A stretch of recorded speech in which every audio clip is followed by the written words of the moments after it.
भारताचा कम्युनिस्ट पक्ष मार्क्सवादीचे ज्येष्ठ नेते सुभाष कलशेट्टी आणि डॉक्टर प्राध्यापक कॉम्रेड सुभाष जाधव यांच्या स्मरणार्थ श्रद्धांजली सभेचे आयोजन करण्यात आलं होतं। कम्युनिस्ट पक्षाचे ज्येष्ठ नेते कॉम्रेड सिद्धप्पा कलशेट्टी आणि डॉक्टर प्राध्यापक कॉम्रेड सुभाष जाधव यांच्या स्मरणार्थ शनिवार दिनांक 4 ऑक्टोबर रोजी दत्तनगर येथील पक्षाच्या मध्यवर्ती कार्यालयात सर्वपक्षीय श्रद्धांजली सभेचे आयोजन करण्यात आले होते। सभेची सुरुवात त्यांच्या प्रतिमांना पुष्पहार अर्पण करून व पुष्पांजली वाहून करण्यात आली। प्रजानाट्य मंडळाच्या शाहिरांनी क्रांतिकारी गीतातून लाल सलाम अर्पण केला। यावेळी कॉम्रेड नरसय्या आडम यांनी भावनिक श्रद्धांजली वाहिली। आपल्या शब्दसुमनातून त्यांनी माजी आणि कॉम्रेड सिद्धप्पा कलशेट्टी यांची पहिली भेट 1978च्या विधानसभेच्या निवडणुकीत झाली। त्यानंतर ते माझ्यासोबत पक्षात सक्रिय झाले। ग्रामीण भागात अखिल भारतीय किसान सभेच्या माध्यमातून पक्ष पोहोचवण्यासाठी त्यांनी अविरत प्रयत्न केले। कामगार आणि शेतकऱ्यांची मजबूत मोट बांधण्यात ते पटाईत होते। अनेक गनिमी काव्यांद्वारे त्यांनी आंदोलनांची धग पेटवली आणि शासन प्रशासनाची धांदल उडवली होती। पहाडी आवाज आणि मार्क्सवादावरची ठाम पकड असणारा हा माझा सहकारी आज आपल्यात नाही, हे दुःख मनाला अतोनात वेदना देणारे आहे, असे मत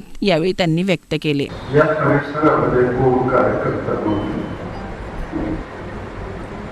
तरी काही लोकांना घेऊन इथं पदयात्रा करत असताना सिद्धप्पा कलशेट्टीची भेट झाली आणि त्याने सांगितलं या भागातले जे 3-4 भूत असतील ते भूत मी सांभाळणार। त्याच्या घरात लोक गेले, 5-10 मिनिटांची चर्चा केली, विचारून घेतलं। त्याच्यामध्ये यशवंतगिरीमध्ये फिकर आहे आणि मला आवड आहे या भागाची जबाबदारी सांभाळेल। या प्रसंगी सभेस नसीमा शेख, दत्ता चव्हाण, प्रवीण मस्तूद, चेतन नरोटे, प्राध्यापक अजय दासरी, कॉम्रेड रागो म्हेत्रस, व्यंकटेश कोंगारी, आसिफ नदाफ, सुभाष बावरकर, अशोक इंदापुरे, प्रदीप जोशी, यशवंत फडतरे, नागनाथ कलशेट्टी आदींनी सहभाग घेतला होता। या कार्यक्रमाचे प्रास्ताविक पक्षाचे जिल्हा सचिव कॉम्रेड युसुफ शेख मेजर यांनी तर सभेचे सूत्रसंचालन कॉम्रेड अनिल वासम यांनी केले।